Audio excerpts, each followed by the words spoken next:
Hi అండి, నమస్తే. Welcome to our channel. ఈరోజు వీడియోలో చాలా ఈజీగా అండ్ టేస్టీగా రవ్వ పకోడీని చేసి చూపించబోతున్నానండి. అప్పటికప్పుడు వేడివేడిగా స్నాక్స్ ఏమైనా తినాలనిపిస్తే ఎప్పట్లా శనగపిండితో కాకుండా ఇలా రవ్వతో కరకరలాడే రవ్వ పకోడీని చేసి చూడండి. చాలా టేస్టీగా ఉంటాయి. ముందుగా ఒక మిక్సింగ్ బౌల్ తీసుకొని అందులో ఒక కప్పు సన్నగా పొడవుగా కట్ చేసుకున్న ఉల్లిపాయ ముక్కలు వేసుకోండి. అలాగే 2 పచ్చిమిర్చి సన్నగా తరిగి యాడ్ చేయండి.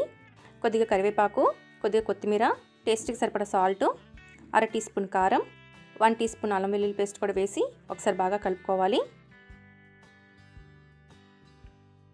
తర్వాత ఇందులోనే 1 కప్పు బాంబే రవ్వ అంటే సూజీ రవ్వని యాడ్ చేయండి. అలాగే 2 టేబుల్ స్పూన్ల పెరుగు, 2 టేబుల్ స్పూన్ల శనగపిండి వేసి ఒకసారి బాగా మిక్స్ చేసుకోవాలి.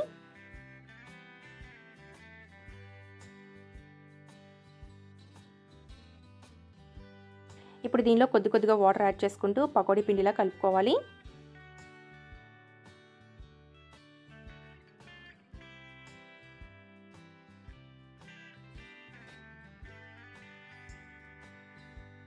చూడండి, కన్సిస్టెన్సీ ఈ విధంగా కలుపుకొని మూత పెట్టి ఒక 10 నిమిషాల పాటు పక్కన పెట్టేసుకోవాలి.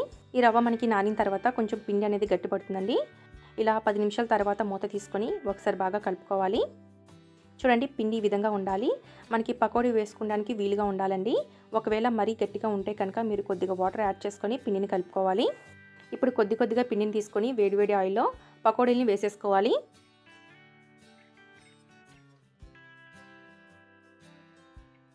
ఆయిల్కి సరిపడా వేసుకొని స్టవ్ని మీడియం ఫ్లేమ్లో పెట్టి వేగించాలి. వేసిన వెంటనే కదపకుండా 1 నిమిషం పాటు వేగిన తర్వాత 2 వైపులా తిప్పుకుంటూ గోల్డెన్ కలర్ వచ్చేదాకా వేగించండి.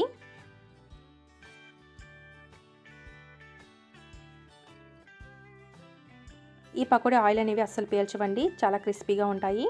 పకోడీ మెత్తగా కావాలనుకుంటే పకోడీ వేసే ముందు చిటికెడు వంట సోడా వేసి బాగా కలిపి పకోడీని వేసుకున్నారంటే మెత్తగా ఉంటాయండి. చూడండి, ఇలా పకోడీ మంచి రంగులో వేగిన తర్వాత వీటిని పక్కకు తీసేసుకోవాలి. ఇదే విధంగా మిగతా పకోడీని కూడా వేగించి తీసేసుకోవాలి. అంతేనండి, చాలా సింపుల్గా అప్పటికప్పుడు ఇలా రవ్వ పకోడీని వేసి చూడండి, చాలా టేస్టీగా ఉంటాయి. సో ఫ్రెండ్స్, చూసారు కదా, మీరు తప్పకుండా ట్రై చేశాక ఎలా వచ్చాయి అనేది కామెంట్ చేయడం మర్చిపోవద్దు. అలాగే ఈ వీడియో కనుక నచ్చినట్లయితే ఒక లైక్ చేసి మీ ఫ్రెండ్స్ అండ్ ఫ్యామిలీ మెంబర్స్కి షేర్ చేయండి. ఇలాంటి మరిన్ని టేస్ట్ అండ్ సింపుల్ రెసిపీస్ కోసం మన ఛానల్ని సబ్స్క్రైబ్ చేసుకోండి. Thanks for watching.